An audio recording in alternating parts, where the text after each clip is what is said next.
El ministro de Energía encargado, Roberto Luque, anunció que ya no existe riesgo de cortes de luz programados por falta de generación eléctrica. Sin embargo, aclaró que el sector energético continúa en crisis.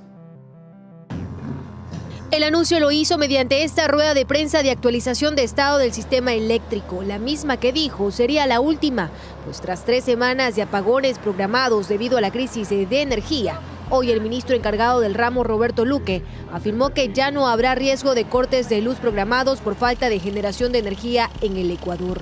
Hoy podemos decir que el riesgo de cortes programados ya no existen. Hemos terminado los cortes por falta de generación eléctrica. Luque también señaló que los resultados son gracias a las acciones tomadas como la estimulación de nubes y las condiciones hidrológicas que han permitido que actualmente el embalse Mazar, el más importante del país, se encuentre a 10 metros de alcanzar su nivel máximo.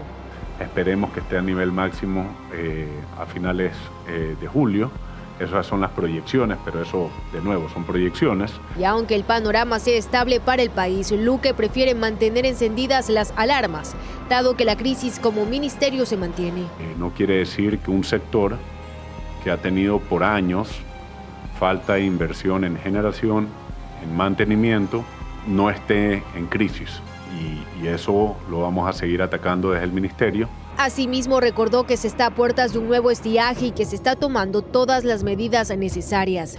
Hoy estamos trabajando también por nueva generación contratada, pero adicionalmente mantenimientos adicionales, pago de primas de seguro para que las aseguradoras cubran daños que han existido por años. Finalmente, en cuanto al descuento del 50% en los valores de la planilla de luz del mes de abril, Luque detalló que ha recibido los reportes por parte de las empresas encargadas y desde el 29 de mayo se aplicó la reducción.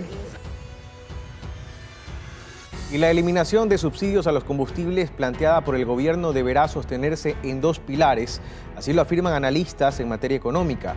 Ellos señalan que el objeto de los fondos y el manejo de lo político serán vitales para aplicar esta medida. Tras 50 años de la introducción de los subsidios a los combustibles y varios intentos por parte de presidentes para eliminarlo, la idea vuelve. Hasta el momento, lo único cierto por parte del gobierno de Daniel Noboa es el anuncio de la liberación a precio internacional de los valores de la gasolina extra y Ecopaís, que en el 2023 ambas le representaron al país $600 millones.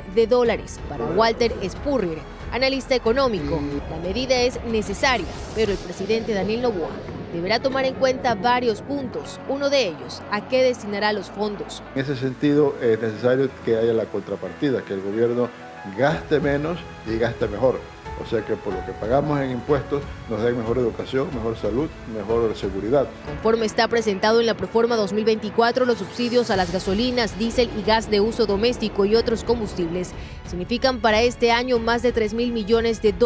Y aquí el segundo desafío del gobierno. Para el próximo año en adelante, el gobierno tiene que contemplar otras maneras de mejorar su situación fiscal, porque parte de los ingresos que tiene este año son contribuciones temporales que tienen que dar las empresas y los bancos. Pero el analista político César Febres Cordero agrega otra pieza importante, el impacto político, y aquí explica que todo dependerá de cómo enfoque su programa de eliminación de subsidios.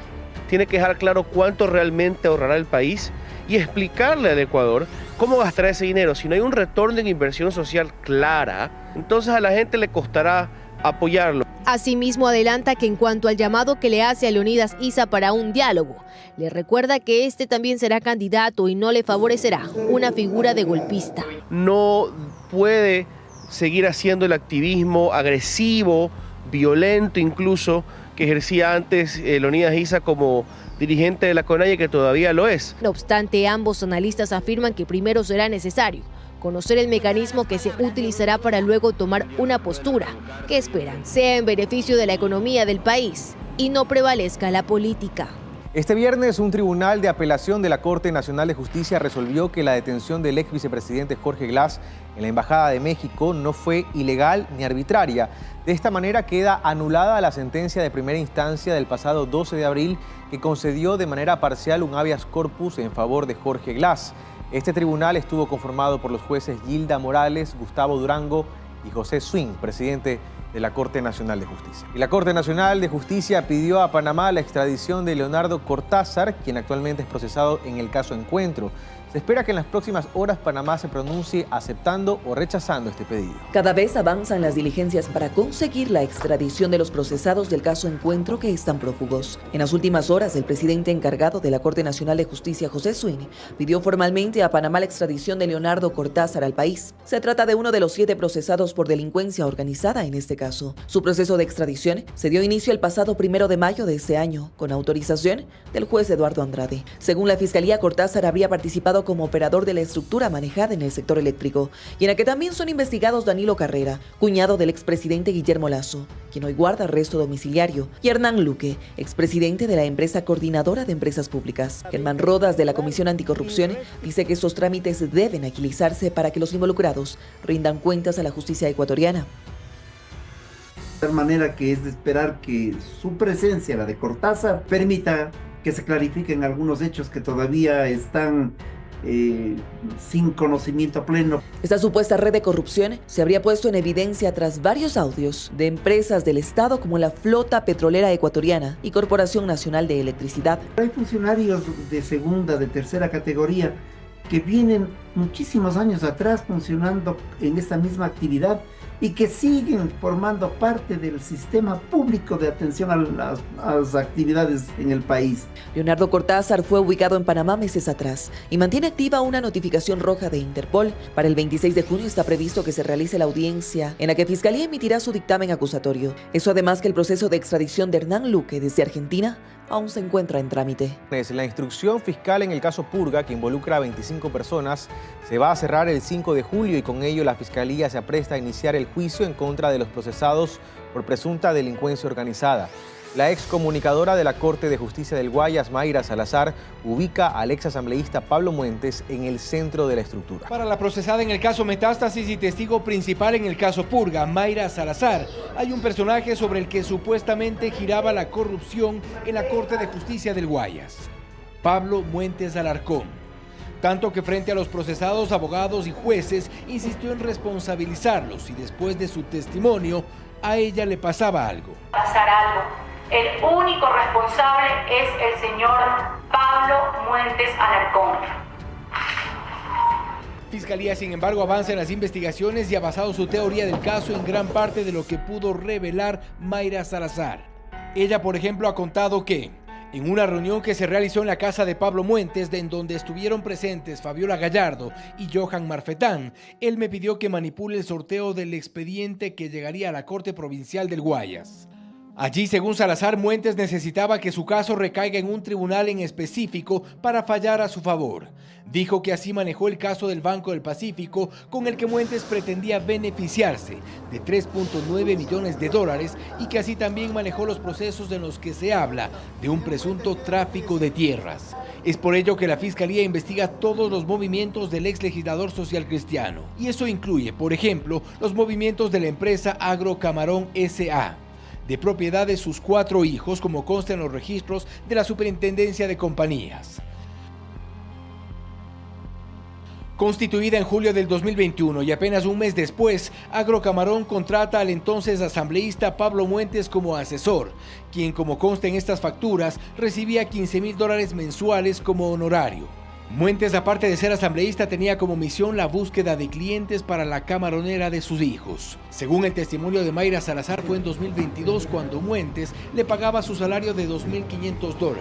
Y fue por esas mismas fechas cuando Muentes trabajaba legislando y en la camaronera. Aun cuando estas transacciones llamaron la atención de Fiscalía, la camaronera de los Muentes habría justificado sus movimientos financieros dentro del proceso de investigación. Sobre los movimientos del ex legislador social cristiano aún se cruza información que pueda ser reveladora o judicialmente relevante. Que la denuncia por el caso Radares apunta al exdirector ejecutivo de la CTE, Ernesto Polit.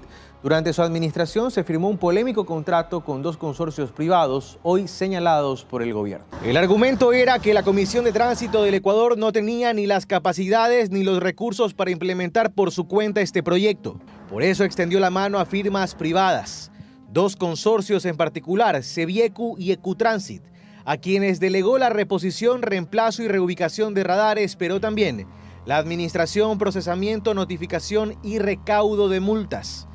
Desde la convocatoria hasta la firma del contrato pasó apenas mes y medio, tiempo récord, asegura Adrián Castro, exdirector de la Agencia Nacional de Tránsito entre junio de 2021 y agosto de 2022, hoy asambleísta del oficialismo y en este, al que denomina el caso buitre, su denunciante. Es decir, sale más rápido que una menor cuantía. Si evidentemente hubo detrás de este contrato el interés de favorecerse o favorecer a terceros, aplica lo que dice el Código Orgánico Integral Penal, que ahí hay figuras incluso como las de peculado. La CTE aceptó que el 45% de las multas recaudadas vaya a manos de los consorcios y la diferencia a la entidad.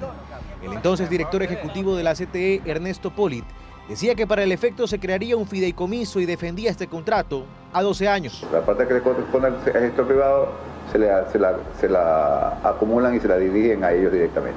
Pero el Ministerio de Finanzas entonces dejaba claro que todo lo recaudado debía pasar primero por la cuenta única del Tesoro Nacional.